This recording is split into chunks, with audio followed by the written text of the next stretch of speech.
பெருமதிப்பிற்குரிய அருமை வழக்கறிஞர் பெருமக்களே, தந்தை பெரியார் பேரறிஞர் அண்ணா அவர்களது பிறந்த நாள் விழாவையொட்டி பன்னெடுங்காலமாக புகழ்பெற்றிருக்கிற தமிழ்நாட்டின் பல்வேறு நீதிமன்றங்களிலும் மிகுந்த சீரோடும் சிறப்போடும் நீண்ட நெடுங்காலமாக இயங்கி வரக்கூடிய இந்த திருச்சிராப்பள்ளி வழக்கறிஞர் சங்கத்தில்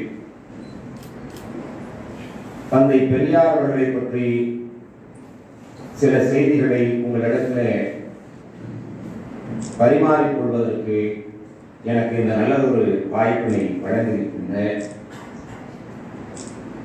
இந்த வழக்கறிஞர் சங்கத்தினுடைய பொறுப்பாளர்களுக்கு என்னுடைய மனமார்ந்த நன்றி அறிதலை தெரிவித்துக் கொண்டு இந்த நிகழ்வுக்கு தலைமை வகித்திருக்கக்கூடிய மரியாதைக்குரிய தலைவர் ஐயா பாலசுப்ரமணியம் அவர்களே, வரவேற்புரை நிகழ்த்தியிருக்கின்ற பொருளாளர் சசிகுமார் அவர்களே, முன்னிலை பொறுப்பினை ஏற்றிருக்கக்கூடிய துணைத் தலைவர் சிவகுமார் அவர்களே, நவநீத கிருஷ்ணன் அவர்களே, பரிசுகள் வழங்கி வாழ்த்துறை நிறுத்த வருகை தந்திருக்கக்கூடிய மூத்த வழக்கறிஞர்கள் ஐயா வீரபாண்டி அவர்களே, மரியாதைக்குரிய காரல் பெக்கர் வீராசாமி அவர்களே, மரியாதைக்குரிய எஸ்பி சவுந்தரராஜன் அவர்களே, மரியாதைக்குரிய லட்சுமணன் அவர்களே, நன்றி உரை நிகழ்த்திருக்கக்கூடிய அன்புக்கினிய தோழர் கண்ணன் அவர்களே, இங்கே எனக்கு முன்பாக பேரறிஞர் அண்ணா என்கிற தலைப்பில் நம்முடைய சிந்தனைக்கு விருந்தளிக்கக்கூடிய ஒரு அழகான கருத்துரையை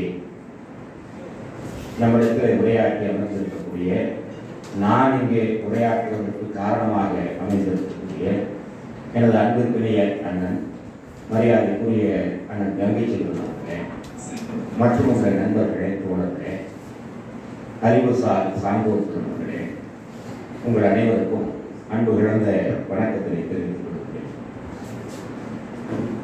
பெரியார் என்கிற அந்த மகத்தான மாமனிதனை பற்றிய மதிப்பீடுகள் என்பது ஒட்டுமொத்த சமூகத்தில் எப்படி இருக்கிறது, அது எப்படிப்பட்ட மதிப்பீட்டை அவர்கள் கொண்டிருக்கிறார்கள் என்பதற்கு கடந்த சில மாதங்களுக்கு முன்பாக இங்கே நடைபெற்ற சில நிகழ்வுகள், அதை பற்றியெல்லாம் அண்ணன் அவர்கள் மிக சுருக்கமாக சங்க பொறுப்பாளர்கள் பேசினார்கள். நான் அதற்குள்ளே செல்ல விரும்பவில்லை. ஏனென்றால் ஒரு சங்கம் என்பது, ஒரு அமைப்பு என்பது ஒற்றுமையாக இருக்க வேண்டும் என்று விரும்பக்கூடியது.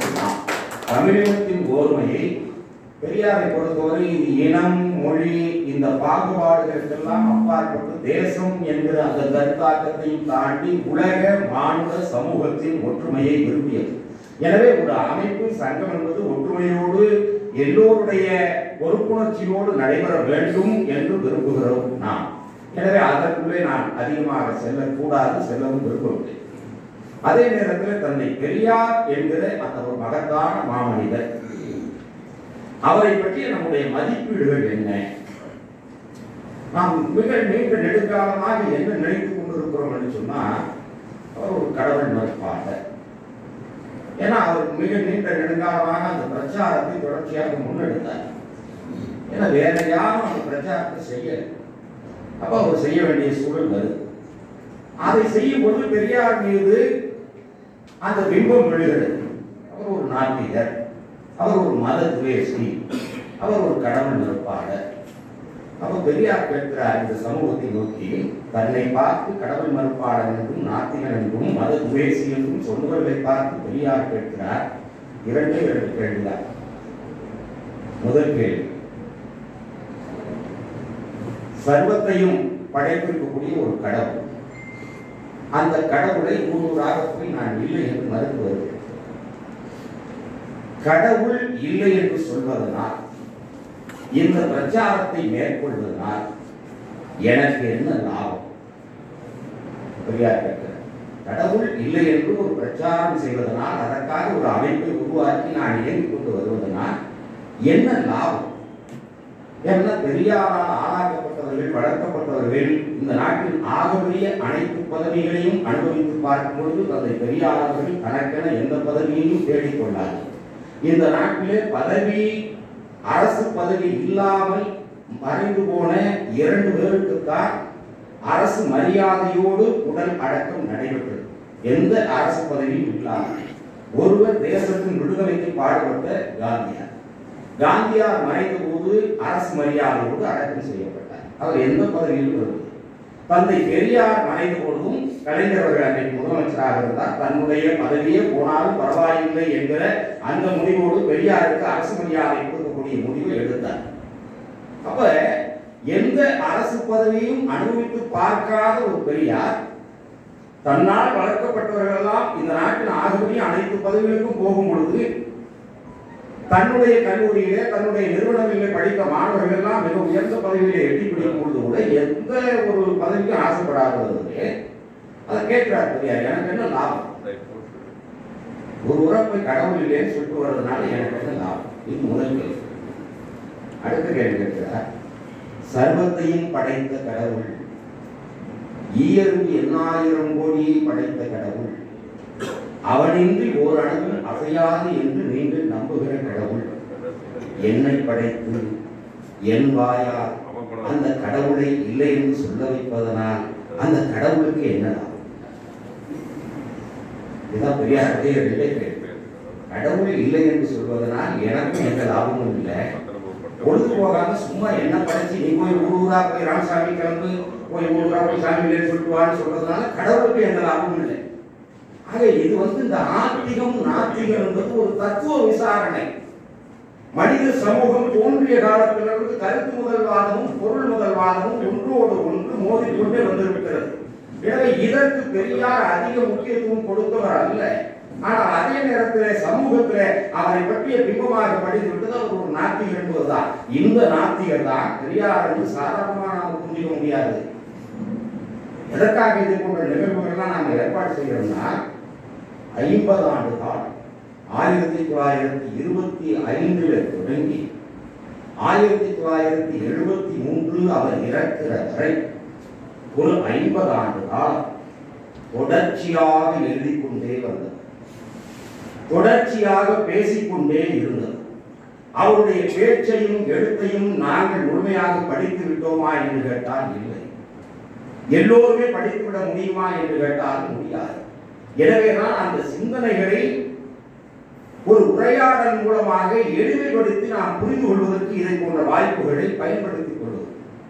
அருமை நண்பர்களே, ஒரு 50 ஆண்டு காலம் தொடர்ச்சியாக எப்படி அவ்வளவு எழுதி குடிச்சார்கள்? நமக்கு ஒரு கடிதம் எழுதுவதற்கு மிக சங்கடமாக இருக்கிறது. ஒரு கடிதம், இப்பொழுது கடிதம் எழுதுகிற மரபு மறைந்து போய் தட்டச்சு செய்யக்கூடிய நிலையில வந்துவிட்டோம். தட்டச்சு செய்யும் பொழுதும் பேசினாலே குரல் பதிவின் மூலமாக எழுத்து வடிவம் வரக்கூடிய நிலைக்கு வந்துவிட்டோம். ஆனால் பெரியார் பழைய கட்டப்பேனாவில் குடியரசு பத்திரிகை என்ற 8 பக்க பத்திரிகையில 6 பக்கத்தை அவரே நிரப்பி இருக்கிறார். ஊராய் அழைத்திருக்கிறார். இத்தனையும் சேர்த்து ஒட்டுமொத்த வடிவமாக பெரியாரை அடையாளம் காண்பது என்பது பல நேரங்களில் நமக்கு குழப்பமாக இருக்கும். பெரியார் எதிரும் புதிருமாக இருப்பார். அவருக்கு பெரியாரை பார்த்தீங்கன்னா, பெரியார் தொடர்ச்சியா படிக்கும்போது பெரியாரை எதிரும் புதிருமாக காட்சி அளிப்பார். அப்ப இதையெல்லாம் ஆழமாக தொடர்ச்சியாக வாசித்துக் கொண்டே வந்தால்தான் இந்த இடத்துல பெரியார் ஏன் இதை சொல்லியிருக்கிறார், ஏன் இதை மறுத்திருக்கிறார், ஏன் இதை எதிர்த்திருக்கிறார், ஏன் இதை ஆதரித்திருக்கிறார் என்பது நமக்கு புரிய வரும். அந்த கால அரசியல் சூழல் நமக்கு புரிய வரும். 1930 பெரியார் ஒரு கருத்தை சொல்லியிருக்கிறார் என்று சொன்னால் 30 இருந்த அரசியல் சூழல் என்ன? வழக்கறிஞர்கள் மிக கடுமையாக சாடி இருக்கிறார் பெரியார் 30. அன்றைக்கு யாரெல்லாம் வழக்கறிஞர்களாக இருந்தார்கள் என்பது உங்களுக்கு தெரியும். பத்திரிகைகளை மிக கடுமையாக கண்டித்திருக்கிறார் பெரியார். ஒரு எதிரும் புதிருமான அன்றைக்கு இருந்த சுதேசமித்திரன், பாரத தேவி, தினமணி, இந்து, இதை போன்ற பத்திரிகைகளிலே ஒடுக்கப்பட்ட மக்களுக்கான செய்திகள் எதுவுமே வராது. அவர்களுடைய துயரங்கள், துன்பங்கள், அவர்கள் படுகிற பாடுகள் எதுவும் வராது. பிற்படுத்தப்பட்ட ஒடுக்கப்பட்ட மக்களுக்கான பத்திரிகைகளாக அது இல்லை. எனவே அந்த பத்திரிகைகளை மிக கடுமையாக கண்டித்திருக்கிறார். பத்திரிகைகளை கண்டித்த பெரியார் தன் வாழ்நாளில் தொடர்ச்சியாக தன்னுடைய கையிலே ஒரு பத்திரிகை வைத்திருந்தார், நடத்தி கொண்டு வந்தார். அவர் ஒரு காலமும் பத்திரிகை இல்லாமல் இருந்தது. 1925 குடியரசு ஏட்டை துவங்கிய பெரியார் குடியரசு இருந்தால் அந்த பத்திரிகைக்கு ஜாமீன் தொகை கட்டினதெல்லாம் சாதாரணமானது. ஒவ்வொரு பத்திரிகையும் அவர் அரசாங்கத்தை எதிர்த்து எழுது கொடுக்கலாம், மதங்களை கடுமையாக விமர்சித்து எழுது கொடுக்கலாம். 5000 ரூபாய் 10,000 ரூபாய் அந்த காலத்திலேயே ஜாமீன் கட்டியிருக்கிறார். 3000 ரூபாய் ஜாமீன் கட்டியிருக்கிறார். 3000 ரூபாய் என்பது இன்றைக்கு ஏறத்தால் 30 லட்சம் ரூபாய்க்கு சமமாக இருக்கும். ஏனென்றால் பவுன் 10 ரூபாய்க்கு வைத்த காலத்தில் 3000 ரூபாய் 5000 ரூபாய் தன்னுடைய சொந்த பணத்திலிருந்து எந்த பதவிக்கு போகாத பெரியார் ஜாமீன் தொகை கட்டி மீண்டும் அந்த குடியரசு பத்திரிகை வருகிற வரை இன்னொரு பெயரில் வேறொரு பத்திரிகை நடத்துவார். தொடர்ச்சியாக குடியரசு பத்திரிகை நடத்தினார், விடுதலை நடத்தினார், என்கிற பத்திரிகை நடத்தினார், ரிமோட் என்கிற பத்திரிகை நடத்தினார்.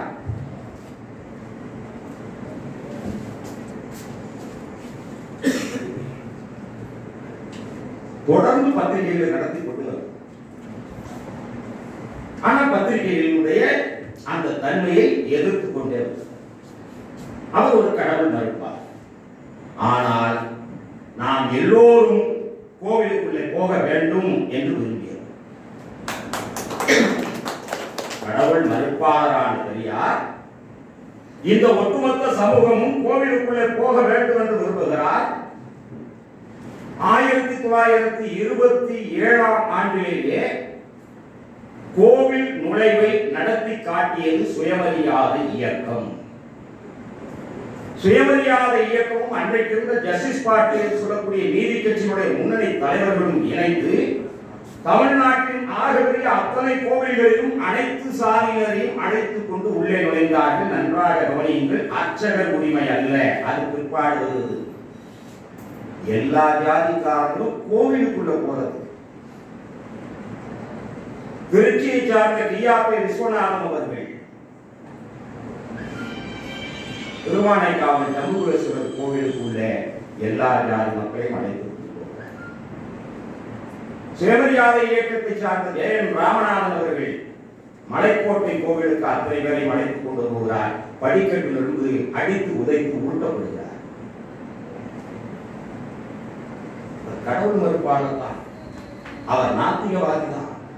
ஆனால் நண்பர்களே, ஆன்மீகவாதிகள் செய்ய துணியாத பல்வேறு புரட்சிகரமான செயல்களை ஆன்மீகத்தில் செய்தவர் அவர்தான். நிறைய பேருக்கு அவருடைய அந்த கடவுள் மறுப்பு என்பது கொஞ்சம் கசப்பை கொடுக்கலாம். பெரியாரை சிகிச்சை கொடுத்தவர், பெரியாருக்கு மருத்துவ வசதியை ஏற்படுத்தி கொடுத்தவர் 2 பேர் வேலூர் சிஎம்சி மருத்துவமனை. டாக்டர் ஏசி ஜான்சன் அப்படின்னு ஒருத்தர், டாக்டர் பட்டன் ஒருத்தர். இந்த 2 பேருமே அதிலே ஜான்சன் அவர்கள் கிறிஸ்துவ மதத்திலே ஆழ்ந்த நம்பிக்கை கொண்டவர். அவர் எழுதுகிறார், எனக்கு பெரியார் என்கிற பெயர் மிக நீண்ட நெடுங்காலமாக பரிச்சயம் தான். ஆனால் பெரியார் என்கிற அந்த மனிதனின் பேச்சை என் வாழ்நாளில் காதில் கேட்டுவிடக் கூடாது என்பதிலே நான் கவனமாக இருந்தேன். நான் கல்லூரியிலே படிக்கும் பொழுதோ பள்ளியிலே படிக்கும் பொழுதோ எங்கேயாவது பெரியார் பேசுகிறார் என்று சொன்னால் அந்த பக்கம் போவதையே தவிர்த்து விட்டேன். அந்த பக்கத்தில் போக மாட்டேன். அவர்கள் மட்டுமல்ல, பல பெற்றோர்களும் அப்பொழுது அப்படித்தான் சொன்னார்கள். இந்த ஊருக்கு ஈவே ராமசாமி நாயக்கன், அப்பொழுது பெரியார் அப்படி சொல்வார், ஈவே ராமசாமி நாயக்கன் என்கிற ஒரு மனிதன் கூட்டம் போட வருகிறான், பேசுவான். இன்று மாலை அந்த பக்கம் யாரும் போய்விடக் கூடாது என்று பெற்றோர்கள் சொல்வார்கள். ஊரிலே கண்டோரா போடுவார், அந்த கூட்டத்திற்கு யாரும் போய்விடக் கூடாது. அவர் ஆபாசமாக பேசியது கிடையாது, அவர் மக்களுக்கு எதிரான கருத்துக்களை பேசியது கிடையாது. ஆனாலும் அந்த கூட்டத்துக்கு ஊர் பஞ்சாயத்தில் தடை விதிக்கப்படும், யாரும் போய்விடாதீர்கள் என்று. அதையும் மீறி அங்கங்க ஓரம் ஒதுக்கல கேட்டான் பாருங்க, அவன் தான் அந்த காலத்துல கருஞ்சட்டை போட்டு சுயமரியாதை இயக்கத்தை வந்தான். 2 செய்தி சொல்ற, பெரியார் பேச்சை கேட்டா என்ன நடக்கும், ஏன் பெரியார் பேச்சை கேட்டுவிடக் கூடாது என்பதிலே நிறைய பேர் கவனமாக இருந்தார்கள் என்பதற்கு 2 செய்திகளை சொல்லுகிறேன். புரட்சி கவிஞர் பாரதிதாசன் சுப்பிரமணிய புதியம் எழுதியவர், மயிலை சிவசுப்பிரமணியன் என்கிற அந்த கடவுள் மேலே பாடல் எழுதியவர்.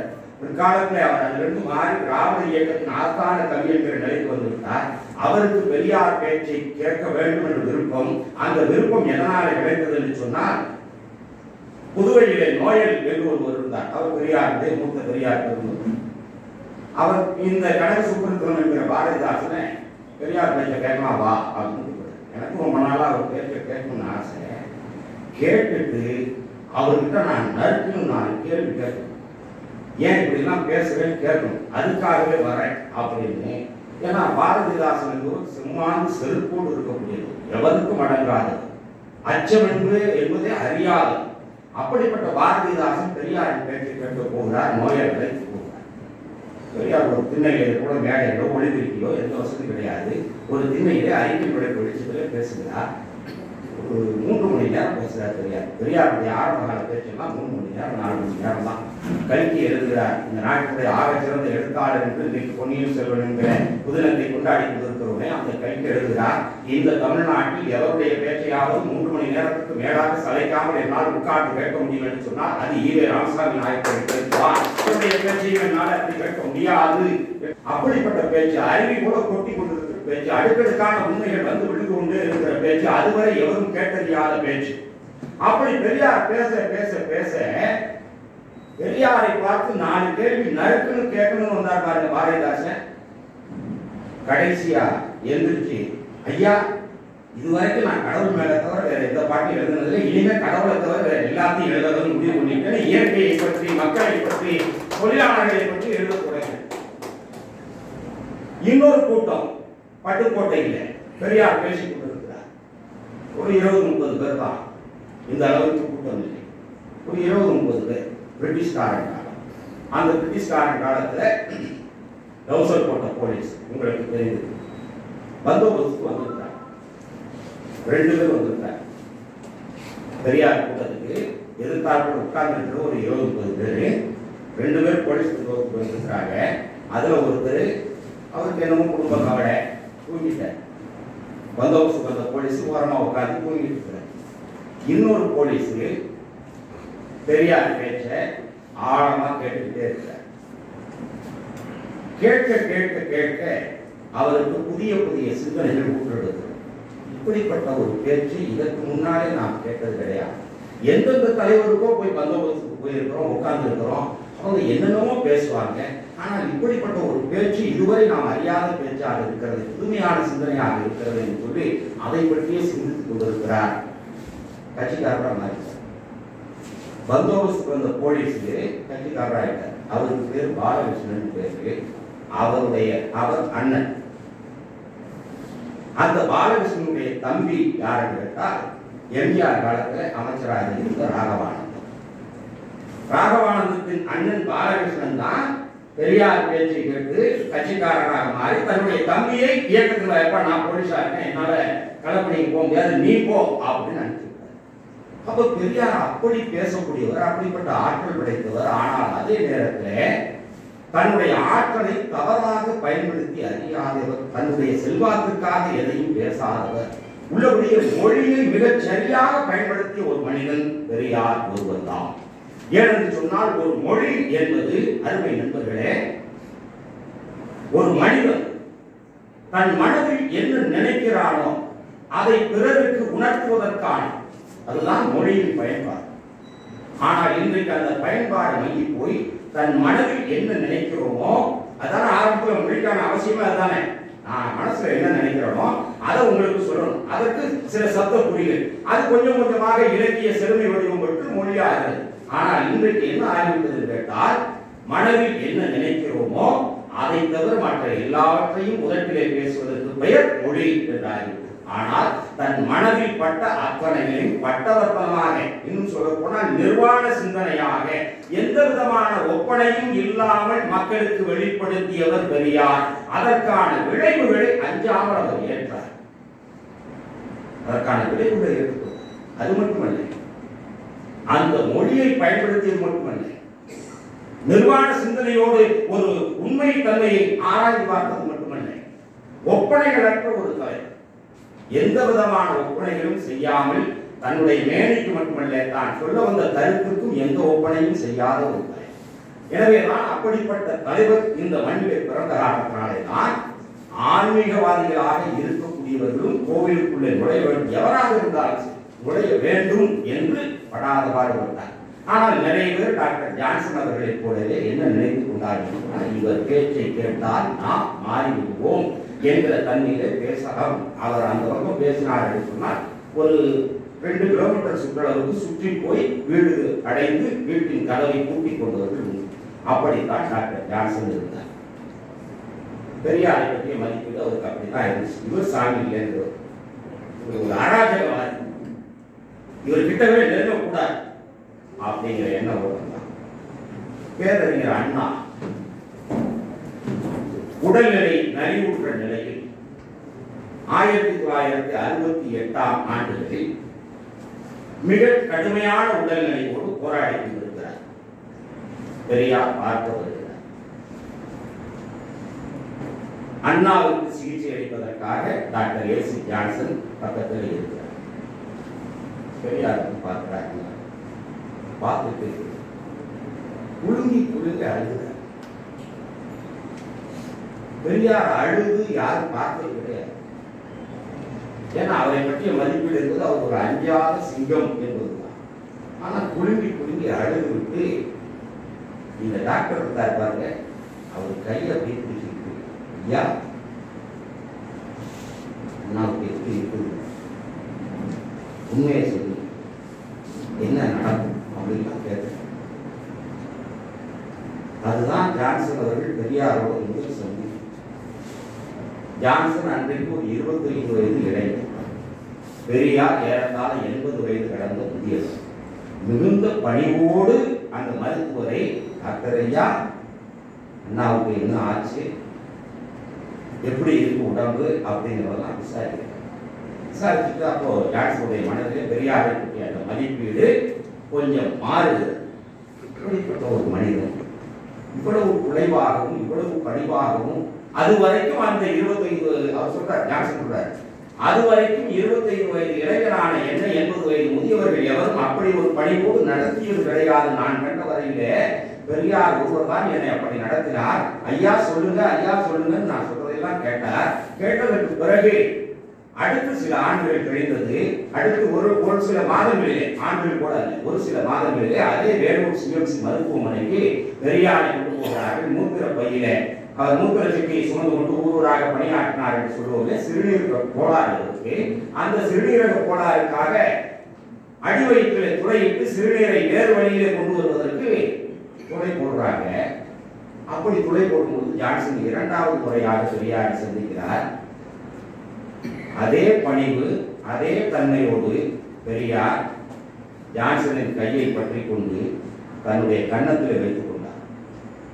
ஜான்சன் எழுதுகிறார், ஒரு குழந்தை தன் தாயின் கையை பற்றி தன் கன்னத்தோடு வைத்துக் கொள்ளுவேன், அப்படி இருந்தது. பெரியாருடைய கரங்கள் மிக குறைவாக ஒரு குழந்தையின் தன்மையோடு இருந்தது. என் கையை பற்றி கொண்டார். ஏன்னா அடி வைத்து துளை போடுறாங்க, மயக்க மருந்து கொடுத்தால் வேறு விளைவுகள் ஏற்பட்டுவிடும் என்கிற வயது. எனவே துளை போட்டு அதிலே நாங்கள் ஒரு திரவத்தை செலுத்திக் கொண்டிருக்கிறோம். பெரியாரின் உடலிலே மிகப்பெரிய மாறுதல்கள் ஏற்பட்டுக் கொண்டிருக்கின்றன. அந்த வழியை வேறு எவராலும் பொறுத்துக் கொள்ள முடியாது. டாக்டர் பட் என்கிற அந்த ஒரு மகத்தான மருத்துவர் தான் அந்த அறுவை சிகிச்சை செய்து கொண்டிருக்கிறார். இன்னொரு புறம் ஜான்சன் இருந்து அந்த திரவத்தை உள்ளே செலுத்திக் கொண்டிருக்கிறார் அந்த குழாய் வழியாக. அப்பொழுது ஜான்சனின் கையை பிடித்து ஜான்சன் சொன்னார், வலிக்குதுங்களா ஐயா? இருக்கட்டும், ஏற்பட்டு கையை பிடிச்சி அப்படி பெரியார் கன்னத்தில் வச்சுக்கிறார். ஒரு தாயும் கரங்களை தேடி பிடித்து குழந்தை எப்படி தன் கன்னத்தில் வைத்துக் கொள்ளுமோ அப்படி பெரியார் என்னுடைய கரங்களை தன்னுடைய கையில தன்னுடைய கன்னத்திலே தாங்கி முழுவதுமாக தன்னை என்னிடத்தில் ஒப்படைத்தார் என்று. அதற்கு பிறகு அந்த அறுவை சிகிச்சை புரிந்தது. மயக்கம் தெளிந்தவுடன் பெரியார் கேட்ட கேள்வி, மாநாட்டுக்கு போலாங்களா? மாநாட்டுக்கு தேதி கொடுத்து விட்டு தான் பெரியார் அந்த அறுவை சிகிச்சைக்கு வந்திருந்தார். 10 நாள் ஆகும், நீ எந்திரிக்கவே முடியாது. தேதி கொடுத்தாச்சுங்க, ஏற்பாடெல்லாம் பண்ணிருப்பாங்க. உடம்பு எனக்கு சௌக்கியமா இருக்கு, கிளம்புறேன் அப்படின்னு டாக்டர் பட் சொன்னார். அந்த அறுவை சிகிச்சை செஞ்ச டாக்டர் பட் சொல்றார், அவர் ஒரு பேட்டரி மாதிரி. பேட்டரியை ரொம்ப நாள் நீங்க பயன்படுத்தாம வச்சிருந்தீங்கன்னா சீர்கேடாக அதை ரீசார்ஜ் பண்ணிக்கிட்டே இருக்கும். பெரியார் ஓடிக்கிட்டே இருந்தாதான் இயங்கிக்கிட்டே இருப்பார். அவங்க ஒரு பேட்டரி அப்படின்னு டாக்டர் ஜான்சன் இதை எழுதிவிட்டு அவர் தன்னுடைய கருத்தை சொல்கிறார். ஜான்சன் அப்படி சொன்னாரு, என்னை பொறுத்தவரை பெரியாரை முழுமையாக நான் பரிசோதித்து பார்த்ததில் கண்டுகொண்டது, அவர் ஒரு முற்றிலும் பழுதடைந்த கடிகாரம். அவருடைய உடல்நிலை எப்படி இருந்துச்சுன்னா முற்றிலும் பழுதடைந்த ஒரு கடிகாரம், ஆனால் சரியான நேரத்தை காட்டிக் கொண்டிருக்கிறது. அதான் முக்கியம். ஜான்சன் சொல்றார், முற்றிலும் பழுதடைந்த சீர்கேடான உடல்நிலையை கொண்ட ஒரு கடிகாரம் அது. ஆனால் இந்த தமிழ் சமூகத்திற்கு, ஒட்டுமொத்த மாநில சமூகத்திற்கு சரியான நேரத்தை காட்டிக் கொண்டிருப்பதற்காக ஓடிக்கொண்டே இருந்தது. அப்படி அவர் ஓடி ஓடி ஒரு ஆழ்ந்த கிறிஸ்துவ இறையியல் நம்பிக்கையில ஊறி திளைத்த ஜான்சன் அவர்களை கடைசியில அவர் எப்படி முடிக்கிறார் தெரியுமா? அந்த கட்டுரை ஜான்சன், நான் ஏங்கினேன். வேலூர் சிஎம்சி மருத்துவமனையில் புகழ்பெற்ற மருத்துவராக இருந்த ஜான்சன் எழுதிய வார்த்தை. அமெரிக்காவில் பட்டம் பெற்றவர். அவர் எழுதுகிறார், நான் ஏங்கினேன். எப்பொழுதாவது பெரியாரின் வாயிலிருந்து நீ மருத்துவ தொழிலை விட்டுவிட்டு என்னோடு சமூக பணியாற்ற வந்துவிடு என்று அவர் அழைக்க மாட்டாரா என்று நான் ஏங்கினேன் என்று எழுதுகிறார். எப்பயாவது என்ன கூட்டிருந்தா அத்தோட இதுக்கு முழுக்க போட்டு நான் ஐயாவோடய சுத்தி இருப்பேங்க. அப்படியே கேட்டு பார்த்துருப்பார். பெரியார் மறுத்திருப்பார். ஏன்னா யாரை சமூக பணிக்கு அழைக்க வேண்டும், யாரை அவரவர் பணியில விட்டுவிட வேண்டும் என்பதில் பெரியார் புரியாத இருந்தார். அண்ணாவை என்ன செய்ய போற, படிச்சுட்டு கிளம்பி வா என்னோட அப்படின்னு ஒரு பெரியார். அந்த சமூக பணியிலேயே தன்னுடைய வாழ்நாளை கழித்தது மட்டுமின்றி அதிலே ஒரு பேர் இன்பம் கண்டார். சமூக பணி செய்வதில் எந்த விதமான பிரதிபலனும் எதிர்பாராமல் செய்வதிலே பெரியார் சொல்கிறார், நன்றி என்பது பலன் பெற்றவன் காட்ட வேண்டிய பண்பே தவிர உதவி செய்தவன் எதிர்பார்ப்பது அயோக்கியத்தனம். ஒரு நன்றி என்பது அதனால பலன் பெற்றவன் தான் காட்டுறது தவிர, பெரியார் நிறைய வந்து சொல்றாங்க, என்னையா வேலைக்கு சிவாசியா அவர் எல்லா முதலமைச்சருக்கும் படகலரசர் காலத்துல இருந்து சீட்டு கொடுப்பார். வரப்பிள்ளைகளுக்கு அதை செய்யுங்க, இதை செய்யுங்க. படகலரசர் கோப்பிலி ராஜா, குமாரசாமி ராஜா, யாரா இருந்தாலும் சரி பெரியார் சீட்டு வாங்கி கொண்டு வேலைக்கு போவாங்க, கல்லூரியில படிப்புக்கு சேருவாங்க. ஆனா வந்து நன்றி சொல்ல மாட்டாங்க. நிறைய பேர் சில பேர் வருவாங்க, சில பேர் வரமாட்டாங்க. பெரியார் அவருக்கு பெரியார் கேட்கிறாங்க, என்னங்க மாதிரி சீட்டு வாங்கி போனாரு, கிடைச்சிருச்சு, ஒரு நன்றி கூட சொல்லலைங்க அப்படின்னு ஒன்று பெரியார் சொன்ன வார்த்தை. நாம தண்ணி பந்தல் வச்சிருக்கிறோம், தண்ணி ஊற்றுறோம், தண்ணி குடிக்கிறோம், நன்றி நன்றி நன்றின்னு சொல்லிட்டு இருக்காங்க. அடுத்தவங்க குடிக்கிறோம், நம்ம நடந்து அவங்க போகணும். தண்ணி குடிச்சவங்க பூரா நன்றிங்க, ரொம்ப நன்றிங்க, ரொம்ப நன்றிங்கன்னு சொல்லிட்டு நம்பியா அடுத்த ஆள் வந்து தண்ணி குடிக்கணும். பெரியார் சொல்லுகிற வார்த்தை, நன்றி என்பது உதவி பெற்றவன் தான் காட்டணுமே தவிர செஞ்சவன் எதிர்பார்க்க கூடாது. அதனாலதான் அவரால் இந்த சமூகத்தில் நீடித்து நிலைத்து அந்த பணியை செய்ய முடிந்தது. நன்றியை மட்டும் அவர் எதிர்பார்த்திருந்தா என்ன நடந்திருக்கும்? ஏன்னா நமக்கு கொஞ்சம் மறதி அதிகம், நன்றி காட்டணுங்கிற பண்பு இருப்பது நம்ம இடத்துல கொஞ்சம் குறைவா. எனவே அவர் அந்த நன்றி பாராத தொண்டை செய்தார். அந்த நன்றி பாராத தொண்டை செய்ததனுடைய விளைவாகத்தான் இன்றைய வரைக்கும் அவர் நின்று நிலைத்து நிற்கிறார். அவர் அந்த நன்றியை எதிர்பார்க்கல, கொஞ்சம் கூட சளைக்கல, தொடர்ந்து இயங்கிட்டே இருந்தார். இதே திருச்சிராப்பள்ளியில 2-3 கல்லூரிகளுக்கு சீட்டு கொடுக்கிறாரு. கொண்டு போன மாணவர்களுக்கு சீட்டு இல்லை, திரும்பி வந்து தானே ஒரு கல்லூரியை தொடங்குறேன்னு அறிவிக்கிறார். திருச்சி டவுன் ஹால் கூட்டத்தில் கொஞ்சம் கோபம் ஆயிட்டார். நானே இந்த திருச்சியில் ஒரு கல்லூரி தொடங்குறேன், நான் கொடுக்குறேன், ரொம்ப கீழா இருக்கிற பிள்ளைங்க, அந்த பிள்ளைங்க அவங்களுக்கு சீட்டு இல்லைன்னா என்ன ஆகுது, நானே தொடங்குறேன் கல்லூரியை அப்படின்னு அறிவிச்சுட்டாரு. வேகத்தில் அறிவிச்சுட்டு ஈரோட்டில் சிகே நாயகர் கல்லூரி, அந்த கல்லூரியில பெரியார் ஒரு பொறுப்பாளர். ஏன்னா அந்த கல்லூரிக்கு போய் நாம இங்க திருச்சியில கல்லூரி தொடங்குறதுக்கு இடமெல்லாம் பார்த்துட்டாரு.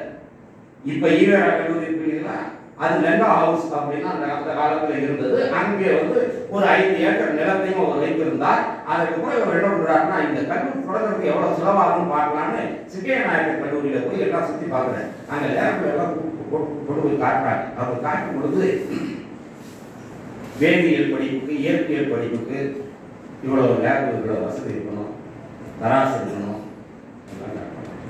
தராசுன்னா மில்லிகிராம் சுத்தமாக காட்டக்கூடிய தராசு இல்லையா?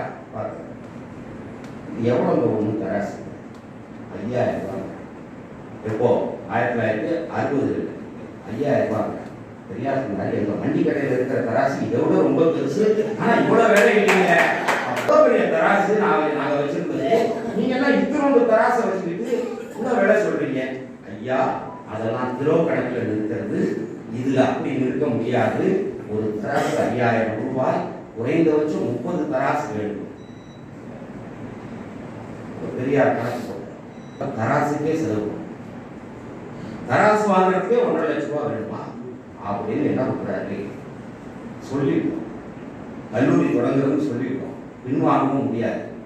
அந்த காலத்திலே 50-60 லட்சம் ரூபாய் கல்லூரிக்கு செலவாகும் என்கிற நிலையில பெரியாருக்கு அன்றைக்கு அவ்வளவு திரண்ட சொத்துக்கள் இருந்தது கிடையாது. ஏன்னா அவர் நிறைய சொத்து சொன்னாங்க பாருங்க. ஐயா கூட லட்சுமணன் ஐயா சொன்னாங்க. அந்த சொத்துக்களை பெருக்குவதில் ரொம்ப ஆர்வம் காட்டுது. ஆனா அதை எந்த அளவுக்கு அந்த சொத்துக்களை பெருக்கினாரோ அந்த அளவுக்கு அதை பொதுநலத்திற்கு செலவிடுவதில் அவர் ஒரு சிக்கனக்காக கருவி என்று சொல்வார். ஆனால் பெரியார் ஆகச்சிறந்த குடைவல்ல, ஆகச்சிறந்த குடை.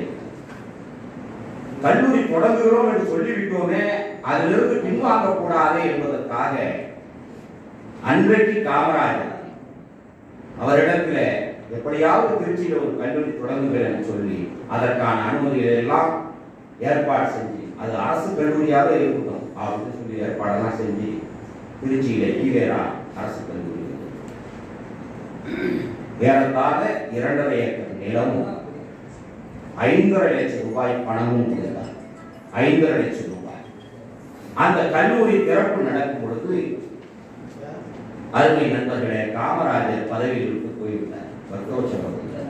பக்தவச்சலம் தான் அந்த கல்லூரியை திருச்சியில் இருக்கக்கூடிய ஈவேரா அரசு கல்லூரியை திறந்தார். பெரியாரை அழைத்திருந்தார். பெரியார் போனார். அவருடைய வாழ்நாளில் ஒரு பொது நிகழ்ச்சியில் கலந்து கொண்டு பேசாமல் திரும்பிய நிகழ்ச்சி அதுதான். ஏனென்றால் அன்றைக்கு இருந்த அரசியல் சூழல் பக்தவச்சலம் அவர்கள் பெரியாரை சரியாக கண்டுகொள்ளவில்லை. முதலமைச்சர் பிறந்தாரு, தேசிய கீதம் பாடினாங்க, பெரியார் எதிர்த்து நின்றாரு. இந்தியாவினுடைய தேசிய கீதத்தை மட்டுமல்ல, தேசிய கொடியை, தேசிய சட்டத்தை அனைத்தையும் எதிர்த்தவர் பெரியார். ஆனால் நிகழ்வுகளில் தேசிய கீதம் பாடப்பட்டால் முதல் மனிதராக எழுந்து நிற்பவர் அவர்தான். அவர் கலந்து கொள்கிற எந்த நிகழ்ச்சியிலே கடவுள் வாழ்த்து பாடப்பட்டாலும் தன்னுடைய கல்லாத வயதில் அவர் எழுந்து நிற்க தவறியதே கிடையாது. அன்றைக்கும் முதலமைச்சர் பேசினார், தேசிய கீதம் ஒழித்தது, பெரியார் எழுந்து நின்றார், வந்துவிட்டார். பெரியாரிடத்தில் எல்லோரும் கேட்டார்கள், ஐயா ஒரு கல்லூரிக்கு இவ்வளவு பணம் கொடுத்து 5 லட்சம் ரூபாய் பணம் கொடுக்கிறோம், செஞ்சுட்டு உங்களை பேச சொல்லலையே. அது கிடக்குது வெங்காயம், நம்ம பேசுறதா முக்கியம், கல்லூரி வந்துச்சு இல்லையா. போக ஈரோட்டுக்கு அருகில வேளாளர் பெண்கள் கல்லூரி இருக்கிறது. பெண்களுக்கான அந்த பகுதியில முதல் கல்லூரி காக்கில் வந்துட்டே இருக்க. அந்த ஈரோடு, கோவை, திருப்பூர் சுற்றுவட்டார பகுதிகளுக்கு பெரியாருக்கு எல்லோருமே நெருங்கிய அறிமுகமானவர்கள். பெரியார் வண்டியில் வந்து கொண்டே இருக்கும் பொழுது பார்க்கிறார், ஒரு இடத்துல கூட்டமாக நிற்கிறார்கள். அதுல 1-2 பேர் நல்ல முகம் அறிமுகமானவங்க. வண்டியை நிறுத்த சொல்றாரு, என்னையா நீங்க காலேஜ் என்ன காலேஜ்? பெண்களுக்காக கல்லூரி. பெண்களுக்காக நம்ம பகுதியில் கல்லூரி இருக்கீங்களா, ரொம்ப சந்தோஷம். எல்லாம் வசூல்லாம் பண்ணிட்டீங்களா? இடமெல்லாம் பார்த்தாச்சு. 10 ஏக்கர் இருக்கு, இன்னும் 2 ஏக்கர் வரும். இன்னும் 2 ஏக்கர் இருந்தா கல்லூரி இருக்கு. எவ்வளவு ஆகுது ஏக்கர்? ஏக்கர் 2500 கூட்டார் வழி. அவருடைய மடியில இருந்து 2500 ரூபாய் உடனடியாக கொடுத்துட்டு சாயந்தரம் வாங்க, அந்த தம்பி அனுப்புங்க, மீதி 2500 ரூபாய் கொடுத்துருக்கேன். அன்றைக்கு சாயந்தரம் மீதி 2500 ரூபாயை கொடுத்தார். உடனடியாக கல்லூரியை கட்டுங்க. 5000 ரூபாய் ஏக்கர், 2500 ரூபாய் விற்ற 1950 அன்றைக்கு பவுன் அதிகபட்சம் 100 ரூபாய் விற்றிருந்தால் மிகப்பெரிய காசு. 100 ரூபாய் கூட இருக்காது. 50 பவுன் காசு. இன்னைக்கு 50 பவுன் எவ்வளவு காசு? சுதந்திர போராட்டம் சொன்னார். வெள்ளையனை வெளியேறு இயக்கத்தை நடத்தினார். அந்த வெள்ளையரை வெளியேறு இயக்கத்தை நடத்துகிற பொழுது அருமை நண்பர்களே, பெரியார் குடும்பத்திற்கு வர வேண்டிய 25,000 ரூபாயை வெள்ளையர் நீதிபதிகளாக இருந்து தீர்ப்பு கொடுக்கிற நீதிமன்றத்துக்கு போகக்கூடாது என்று சொல்லி காந்தி சொன்ன காரணத்தினாலே மறுத்தார். சேலம் விஜயராகவாச்சாரியார் சொன்னாரு, என் பேருக்கு மேலோர் பண்ணி கொடுப்பா, நான் வாங்குறேன், அந்த காசு திலகர் சுயராஜ்ய நிதிக்கு கொடுத்துருவோம் அப்படின்னா 1919 நடந்த சம்பவம் 25,000 ரூபாய். அப்ப விஜயராகவாச்சாரியார் கேட்டப்ப சொன்னாரு, இந்த திலகர் சுயராஜ்ய நிதிக்கு கொடுத்துருவோம் அப்படிங்கிற உடனே பெரியார் சொன்ன வார்த்தை, நான் போய் வாங்குறத உங்களுக்கு வாங்க சொல்றது அதை விட பெரிய அயோக்கியத்தனம். திலகர் சுயராஜ்ய நிதிக்கு வேணா 25,000 ரூபாய் நான் தனியா தரேன், இந்த பணம் போனதுக்கு போனதாக இருக்கட்டும். தாண்டி சொல்லிட்டார், வாங்கக்கூடாதுங்க, கடைசி வரைக்கும் வாங்குவது. எனவே பெரியார் ஒரு எதிரும் புதிருமாகவே இருக்கக்கூடியவர். கடவுளை மறுத்தவர், ஆன்மீக நம்பிக்கைவாதிகள் கோவில் நுழைவுக்காகவும் பாடுபட்டார். பத்திரிகைகளை எதிர்த்தவர், அருமை நண்பர்களே, தானே கடைசி வரை ஒரு பத்திரிகை நடத்தி கொண்டிருந்தார். இதே திருச்சியிலிருந்து பெரியார் பத்திரிகை நடத்த தொடங்கினார் 92 வயசுல. நாமெல்லாம் 92 வயசுல என்ன செய்வோம் யோசிச்சுப்பார். 92 வயசுல நாம என்னங்க செய்வோம்? நடப்போம். இருப்போமாங்கிறது சந்தேகம். இருந்தா நடப்போமா? முறையா பிரஷர், சுகர், அது இது, மாத்திரை மருந்து, படுக்க இவ்வளவும் தாண்டி பெரியார் 92 வயதுல 1970 உண்மை என்கிற பத்திரிகையை திருச்சியிலிருந்து தொடங்குகிறார். அந்த சமூகத்தின் பால் இருக்கிற அக்கறை அவரை இயக்கிக் கொண்டே இருந்தது. அவரை கூற்றுவது, அவரை எதிர்த்து பேசுவது மிக மிக எளிது, அவரை புரிந்து கொள்வது மிக மிக கடினம். நாம் எப்பொழுதுமே கடினமான பணியை மேற்கொள்வதற்கு தயாராக இல்லை. நம்மிலே பெரும்பாலான பேர் கடினமான பணியை மேற்கொள்வதற்கு சங்கடப்படக்கூடியது, மிக எளிமையான பணியை ஏற்றுக்கொள்வதிலே ஆர்வம் காட்டக்கூடியது. எனவே பெரியாரை திட்டுவதோ, பெரியாரை குறை சொல்வதோ, பெரியார் என்ன செய்து பிரித்தார் என்று கேட்பதோ மிக மிக எளிமையாக இருக்கிறது. ஆனால் பெரியாரை புரிந்து கொள்வது மிக மிக கடினமாக இருக்கிறது. ஒவ்வொரு விஷயத்திலும் மிக கடுமையான சிக்கனக்காரராக இருந்தது. ஒவ்வொரு காசையும் பைசா பைசாவாக சேர்ப்பது. திருச்சியிலிருந்து நேரடியாக ஈரோட்டிற்கு சென்றால் 10 ரூபாய் அப்படின்னு வச்சுக்கோங்க அந்த காலத்துல, அல்லது 5 ரூபாய் வச்சுக்கோங்க. திருச்சியிலிருந்து நேரா ஈரோட்டுக்கு போனோம்னா 5 ரூபாய். கரூர்ல இறங்கி டிக்கெட் மாத்தணும்னா 4 ரூபாய் 50 காசு வரும்னா பெரியார் ஒவ்வொரு முறையும் திருச்சியிலிருந்து ஈரோடு போகும்போது கரூர் ஸ்டேஷன்ல இறங்கி கரூர்ல போய் இன்னொரு டிக்கெட் எடுத்துக்கிட்டு எட்டனாவை மிச்சப்படுத்தியவர். அண்ணாவை போய் டிக்கெட் எடுத்து வாங்கி சொன்னவர். அண்ணா உடனே, அவர் அறிஞர் அண்ணா இல்லையா, உடனே என்னங்க ஐயா இது ஏன் வேலை மனக்கட்ட வேலை, இங்கே நேரடியாக டிக்கெட் எடுத்துடலாமே அப்படின்னா பெரியார் சொன்னாராம், எட்டனா வருது இங்கே டிக்கெட், நீ எட்டனா வருதுயா இங்கே டிக்கெட் எடுத்துடலாம். என்னங்கய்யா அங்க எடுத்தா 4 ரூபாய் 50 காசு, எட்டனா மிச்சப்படும். அப்படி எட்டனாவாகவே மிச்சப்படுத்தி லட்சம் லட்சமாக இந்த சமூகத்திற்கு கொடுத்தவர். அதுவும் குறிப்பாக கல்வி பணிகளுக்காக கொடுத்தவர். இறுதியாக ஒரே ஒரு செய்தியை சொல்லி முடிக்கிறேன். பெரியார் அண்ணன் சொன்ன சுயமரியாதை திருமணத்தை பெரியார் நடத்தினார் தமிழ்நாட்டில். இந்தியாவிலே இப்படிப்பட்ட ஒரு திருமண முறை என்பது இந்த இயக்கம் அறிமுகப்படுத்தியதுதான். அதிலும் குறிப்பாக இதற்கு சட்ட வடிவம் கொடுத்த பேரறிஞர் பெருந்தகை அண்ணா. வடக்கிலிருந்து ஏன் தெற்கு மாறுபட்டு இருக்கிறது? இன்றைய வரைக்கும் இந்தியாவின் அரசியல் வல்லுநர்கள், பல்துறை அறிஞர் பெருமக்கள், பொருளாதார நிபுணர்கள் அத்துணை பேரும் சொல்லுகிற ஒரு வார்த்தை, வடக்கிலிருந்து தெற்கு எப்பொழுதும் மாறுபட்டு இருக்கிறது. இந்தியாவின் அரசியல் அமைப்பு சட்டத்தை உருவாக்கிய பாபா சாஹேப் அண்ணல் அம்பேத்கர் அவர்கள் சொன்ன வார்த்தை அவர் எழுதியிருக்கிறார். வடக்கை விட தெற்கு முற்போக்கானது. வடக்கு எப்பொழுதும் பிற்போக்காகவே சிந்திக்கிறது, ஆனால் தெற்கு எப்பொழுதும் முன்னோக்கி முற்போக்காக சிந்திக்கிறது. புரோகிதர் அற்ற ஒரு திருமணத்தை இந்தியாவில் எந்த ஒரு முற்போக்கு அரசியல் இயக்கங்களும் நினைத்து பார்க்க முடியாத காலகட்டத்தில் 1928-29 தொடர்ச்சியாக செய்து வந்தது திராவிட இயக்கம், பெரியார் இயக்கம். சரி, இதற்கு முன்னுதாரணம் இல்லையா என்றால் இருந்தது. மகாராஷ்டிரா மாநிலத்திலே மகாத்மா என்கிற பட்டத்திற்கு உரியவரான ஜோதிபா பூலே அவர் புரோகிதர் அற்ற திருமணத்தை முதலாக நடத்தினார். ஆனால் என்ன ஆனது என்று கேட்டால், வழக்கு மன்றத்துக்கு புரோகிதர்கள் சென்றார். நீங்க புரோகிதர் இல்லாம திருமணம் செய்தாலும் எங்களுக்கு கொடுக்க வேண்டிய தட்சணையை கொடுக்காமல் நடத்தக்கூடாது என்று தீர்ப்பு பெற்றார்கள். இதுதான் இந்தியா. வடார்காடு மாவட்டத்தில் மார்க்க சகாயம் ஆசாரி என்று ஒருவர், அந்த மார்க்க சகாயம் ஆசாரி, இதெல்லாம் உங்களுக்கு அருமை வழக்கறிஞர் பெருமக்கள் அந்த சான்று தேடி படிப்பீங்க இல்லையா, அதிலேயே இருக்கும். புகழ்பெற்ற வழக்கு சித்தூர் வழக்கு என்று பெயர். மார்க்க சகாயம் ஆசாரி என்கிற ஒருவர் தன்னுடைய வீட்டு திருமணத்தை தானே நடத்தி கொண்டார். அவர் என்ன சொன்னார் என்று சொன்னால், நான் ஆசாரியார் சமூகத்தை சார்ந்தவன், விஸ்வகர்ம சமூகத்தை சார்ந்தவன், நாங்கள் விஸ்வகர்ம பிராமணர்கள், எனவே புரோகிதர் இல்லாமல் நாங்கள் திருமணம் செய்து கொள்ளலாம் என்று வடார்காடு மாவட்டத்தில்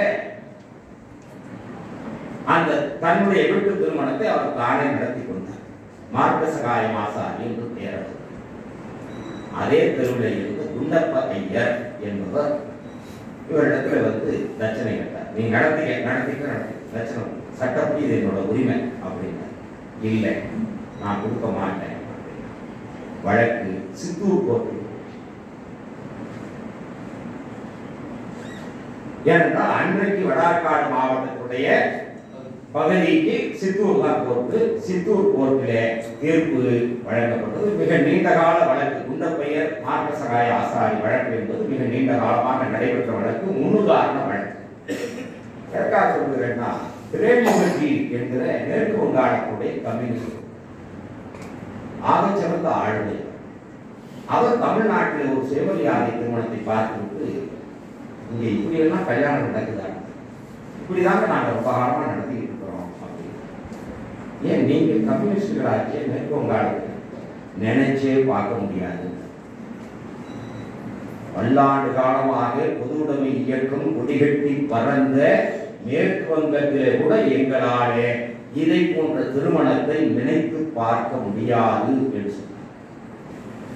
வெறும் மாலை மட்டும் போதும் என்று சொன்னார் அண்ணன் தங்கை. சுயமரியாதை இயக்க திருமணங்களுக்கு மாலை மாற்றிக்கொண்டால் போதுமான. தாலி அடிமை சின்னம் என்று சொன்னார் பெரியார்.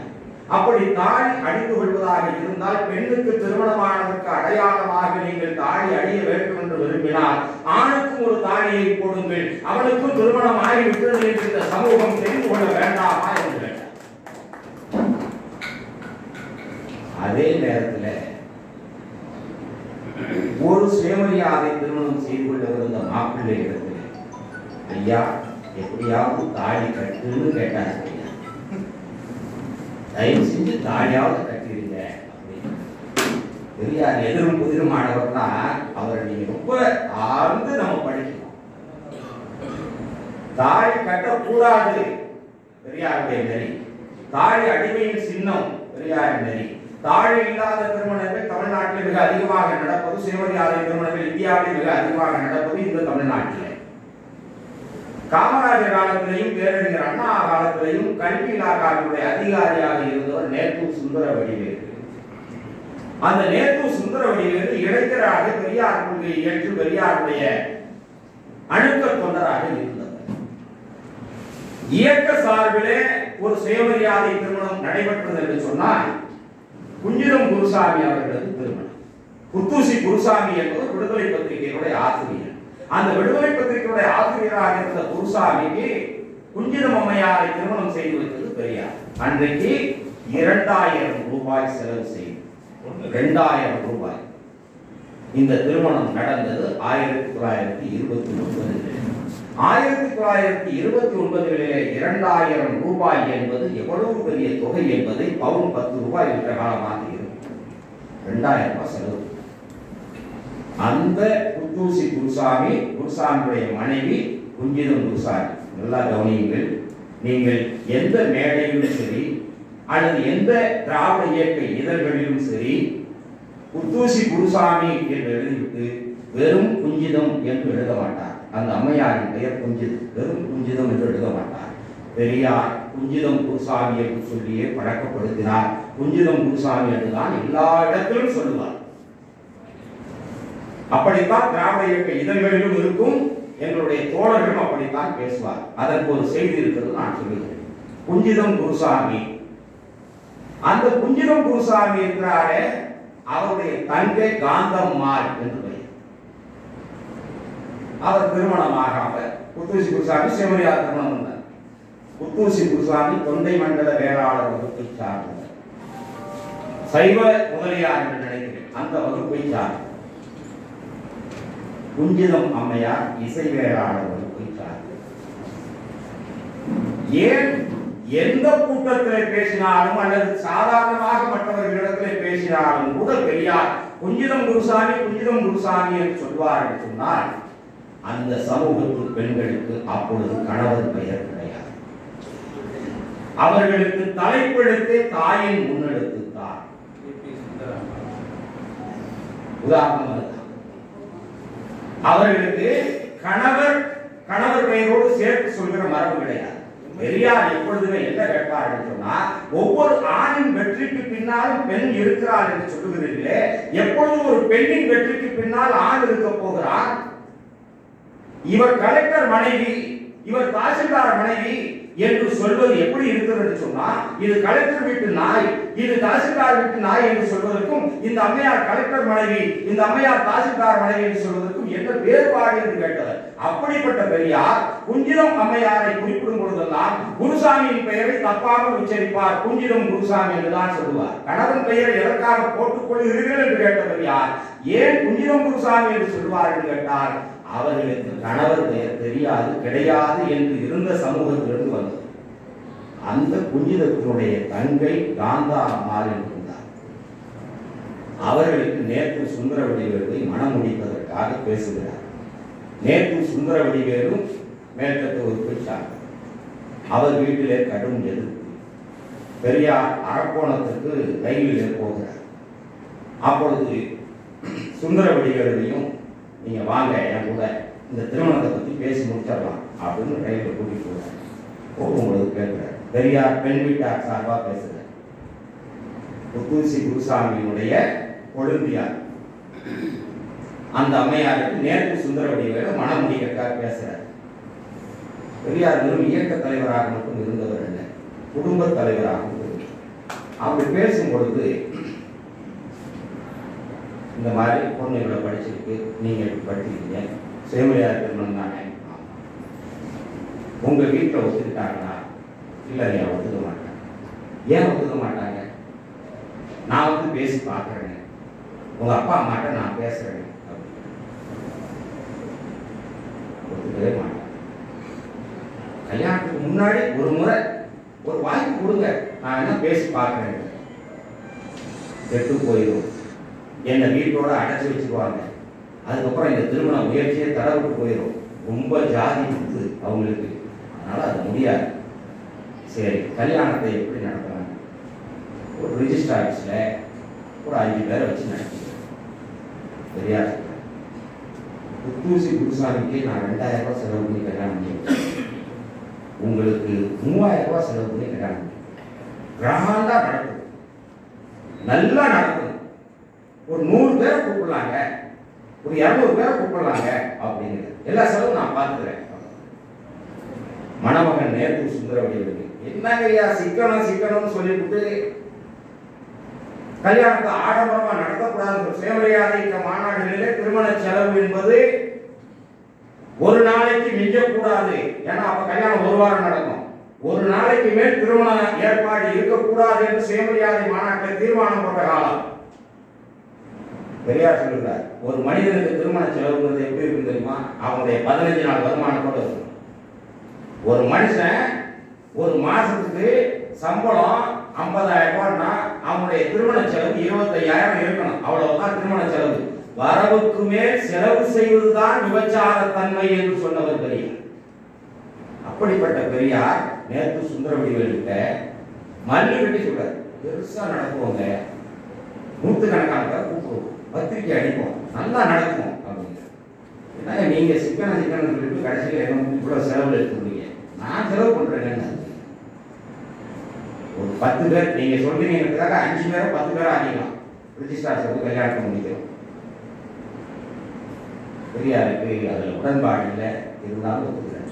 சரி, கடைசியா ஒரு வேண்டுகோள், தயவு செஞ்சு தாலி கட்டுங்க.